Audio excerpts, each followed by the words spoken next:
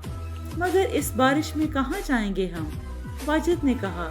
کہیں بھی، مگر اس حویلی میں اب نہیں رک سکتے، تانیہ نے کہا۔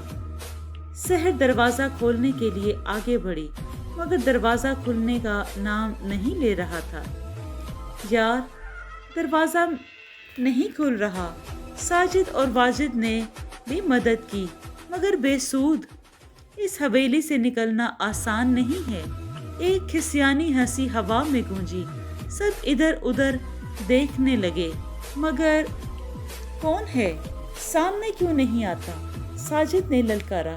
تمہاری موت۔ ایک سایہ نمودار ہوا، بجلی چمکنے لگی، پھر گرجتے بادل۔ یہ سایہ گزرتے لمحے میں اپنی شکل تبدیل کر رہا تھا۔